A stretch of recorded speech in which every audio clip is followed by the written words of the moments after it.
राज्यात मराठा आरक्षणाचा मुद्दा पुन्हा एकदा तापत चाललाय. मराठा नेते मनोज जरांगे पाटील यांनी रखरखत्या उन्हात उपोषण करणार असल्याचा कडक इशारा दिलाय. त्यापूर्वी राज्य सरकारचं शिष्टमंडळ जरांगेंची भेट घेऊन चर्चा करणार आहे. तर जरांगेंसोबतची ही बैठक यशस्वी होणार असा विश्वास राधाकृष्ण विखे पाटील आणि प्रसाद लाड यांनी छत्रपती संभाजीनगरमध्ये माध्यमांशी बोलताना व्यक्त केलाय. काय नियोजन आहे आणि काय आणि इथून पुढे आपण कसं करणार? नाही, आता मी आणि आमदार प्रसाद लाड आलेलो आहोत. आम्ही आतापर्यंत जी कार्यवाही झालेली आहे तिथं त्याची आम्हाला अपडेट असतेच, परंतु मी विभागीय आयुक्तांनाच मी विनंती केली होती की वस्तुनिष्ठ माहिती जरा वेगवेगळ्या जिल्ह्याची ठेवावी. काही ठिकाणी अधिकाऱ्यांच्या बद्दल तक्रारी आहेत की त्यांनी व्हॅलिडिटी असूनही दाखले दिले नाही किंवा मी देणार नाही, असे काही लोकांमध्ये त्याच्या काही संदर्भातले ज्या तक्रारी होत्या. तर त्याचा एक डिटेल आम्ही घेतो आज, वस्तुनिष्ठ काय आहे, आणि मग आम्ही तिकडे जाणार आहोत. चर्चेला येऊ द्यात, पण मी उपोषण करणार असं जरांगे म्हणजे ठामपणे सांगितलं. नाही, आता शेवटी पाटलांचा तो अधिकार, आणि उपोषण च्या संदर्भामध्ये त्यांनी जे मुद्दे उपस्थित केलेले आहेत, मला वाटतं आमच्या चर्चेनंतर त्याचं समाधान होईल असा मला विश्वास आहे. तर तुम्ही मराठवाड्याचं नुकसान करताय, सगळे कार्यालय परत घेऊन जातात, हलवतायत, असा आरोप होता का? असं आहे की मला वाटतं की त्या आरोपात काही तथ्य नाही आहे. एक एक कार्यालय सुरू कारण नाही सांगतो मी.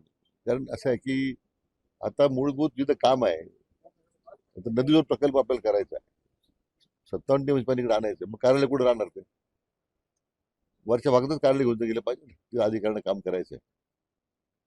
इथलं मुख्य अभियंता कार्यालय जे होतं एक, आपण ते नांदेडला नेलं. आपण नांदेड काय घेतलं? नांदेडला सगळे जास्त धरणं आहेत. नांदेडून 5 तास लागतं माणसाला रोज संभाजीनगरला यायला.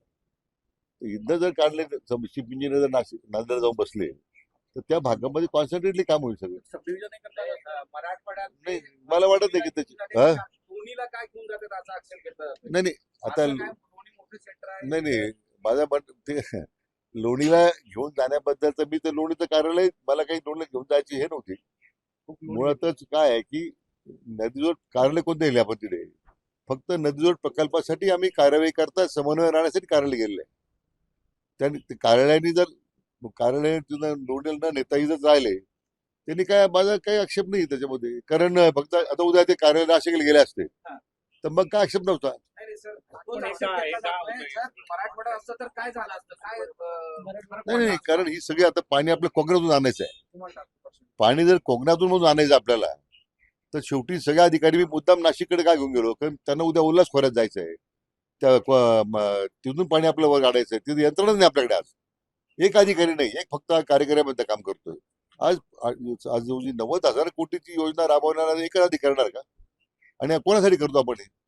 दुष्काळमुक्त महाराष्ट्रासाठी जी भूमिका माननीय मुख्यमंत्र्यांनी घेतलेली आहे, तर मनुष्यबळ लागेल ना आम्हाला. सगळं तांत्रिक मनुष्यबळ लागेल, आपल्याला अधिकारी लागतील.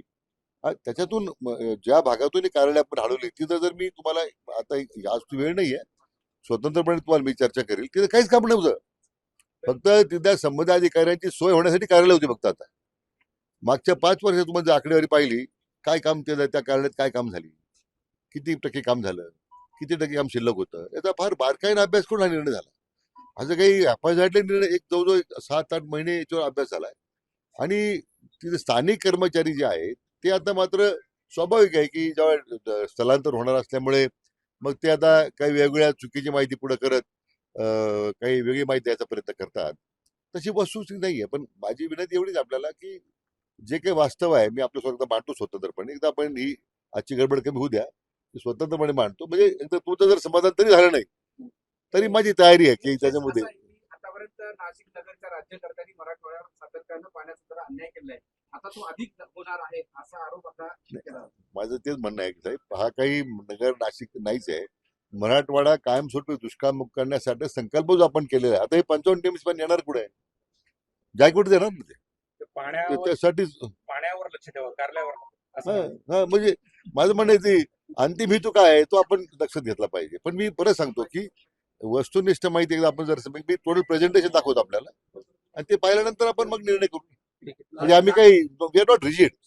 पण आता हा जरा पहिला मुद्दा हा एकदा संपू द्या. कालची मी त्यांची प्रेस कॉन्फरन्स पाहिली.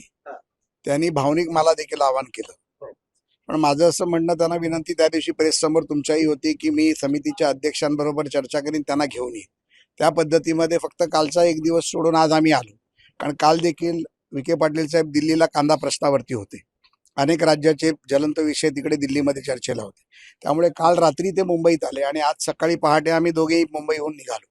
त्यामुळे मनोजदादांनी देखील आम्ही केलेल्या आव्हानाचा विचार करायला पाहिजे. भावनिक आव्हान असलं तरी मी बंधू म्हणूनच आव्हान केलंय, एक मराठा समाजाचा कार्यकर्ता म्हणूनच आव्हान केलंय.